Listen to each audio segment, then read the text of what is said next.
Previously on this channel, while docking in Roatan on the MSC World America, I continued my outward focus with amazing airport views and used the ship's cameras to help me see the docking process. After that, it was off to a private cabana at a beach resort, then back to the ship for some more plane spotting. Today we're docked at the Costa Maya cruise port and will explore the village of Mahahual.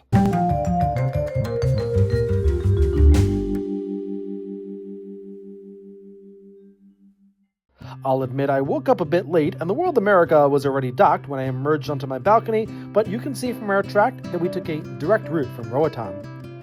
I'll be going ashore today and opted for a quick breakfast in the yacht club's outdoor dining area. The yacht club is also the meeting point where a butler escorts me through the ship to get to the egress point.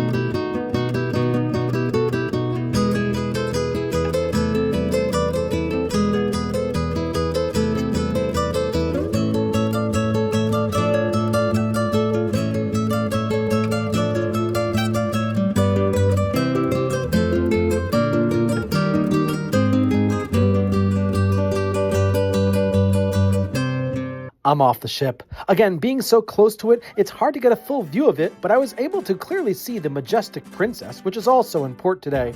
Registered in Bermuda, this ship was built in 2017 and is part of the Royal Class line of Princess cruises.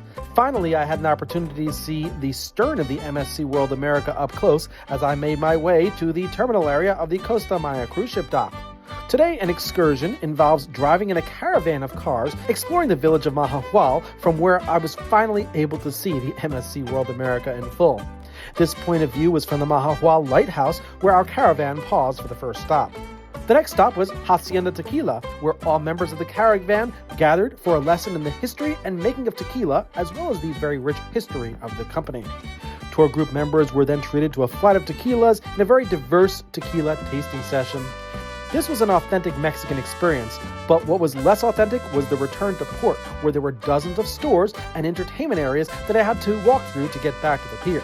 I had circumvented this part upon arrival, but there was a lot of walking to do here, and there was a long walk back to the ship, but it was really nice to be able to see the ship without any obstructions.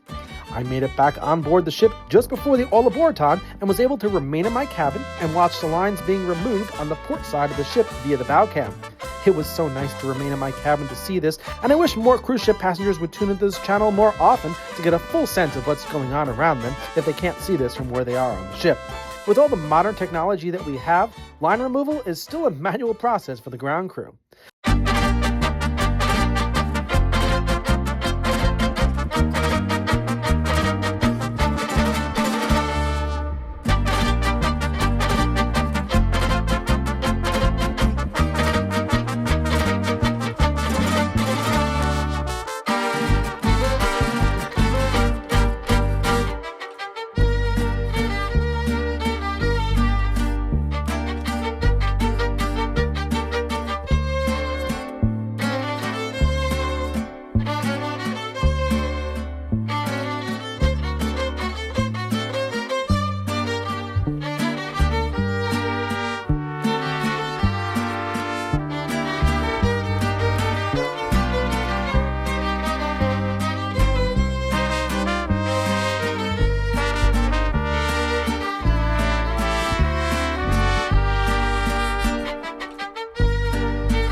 Once our thrusters got us off the dock, the plan is simple. We need to move forward and then turn to the left to a north-northeastern heading, and we'll also have plenty of water around us to do so. The Yucatan Peninsula will always be on our left side as we proceed to our next port of call, the island of Cozumel. This is a very short overnight journey and will proceed at a slow speed. For now, it's time for dinner and some entertainment in the MSC Yacht Club.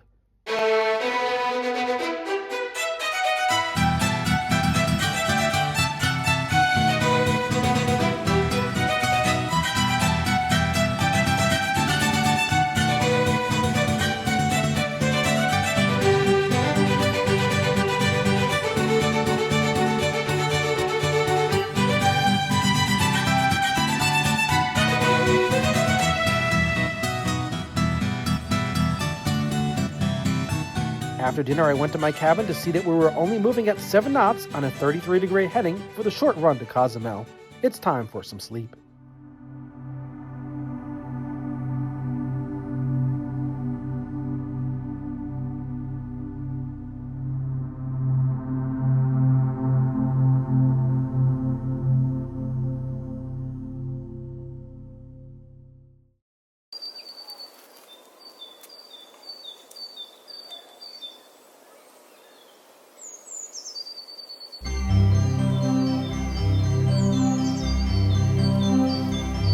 We're in Cozumel, almost completely docked by the time I woke up, and on the ship's bow cam, I can see that there are more cruise ships docked to the south.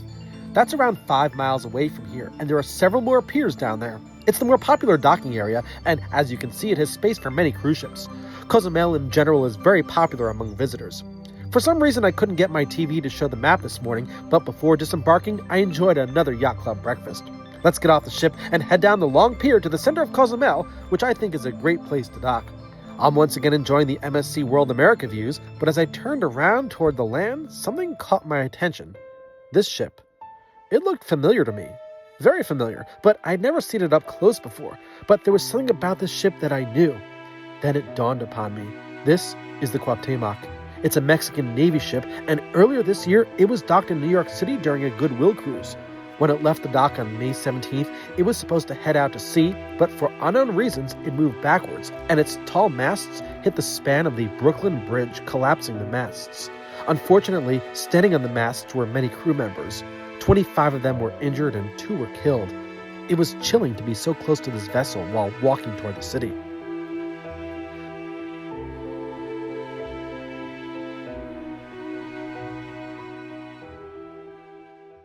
Today we've arrived at the Punta Langosta port, which is a vibrant shopping area made up of 2 floors.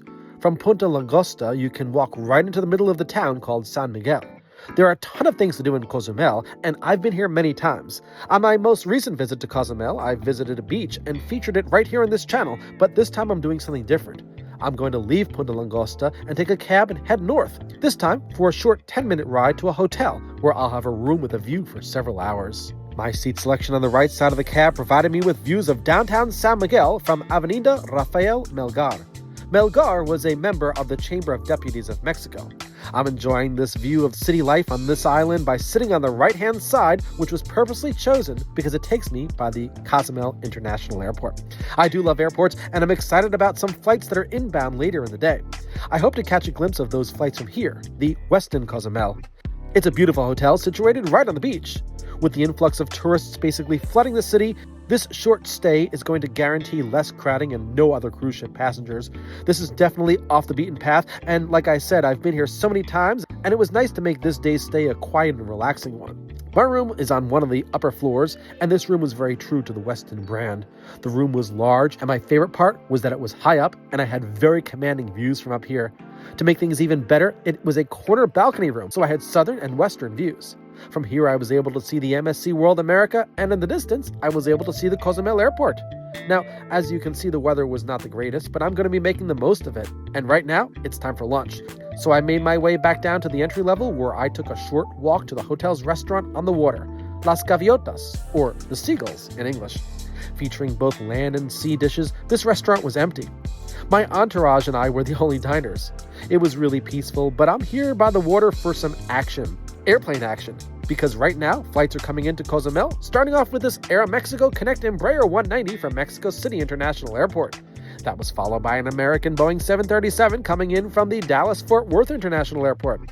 Next up is an American Airlines Embraer 175, operated by Envoy, coming in from the Miami International Airport.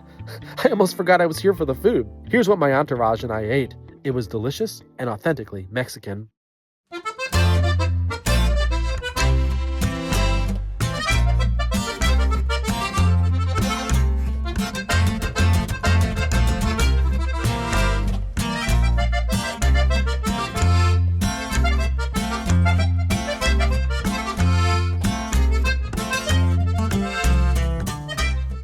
After lunch, I decided to check out the Westin's rooftop pool. I didn't know about it till I got there, and apparently no one else did because this was completely deserted. There wasn't a person in sight. After that, it was back up to the room for some last-minute views to see ships with earlier departure times leaving. My departure time is coming up soon, so I took a cab back to Punta Langosta to meet the MSC World America before it sails off without me. Since the trip I took was not part of the ship's official excursions, it's important to get back to the ship before the all-aboard time. The ship will not wait for anyone who did something independently like I did. Back on board, I took a stroll around the ship's public areas and watched other ships leave the docks that are 5 miles to the south. We're going to be leaving soon, but our departure time coincides with dinner time in the Yacht Club restaurant, and I won't be able to see our departure very easily. So I found a solution to let me know we are underway.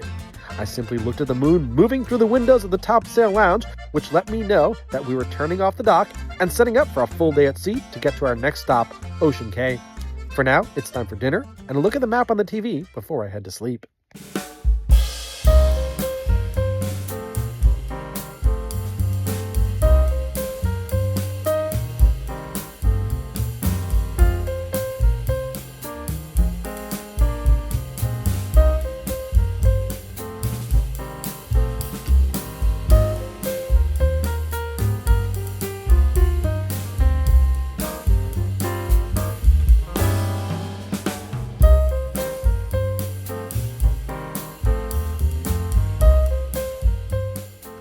Well, that's it for this video, everybody. As you can see, we're headed to the northeast for a day at sea.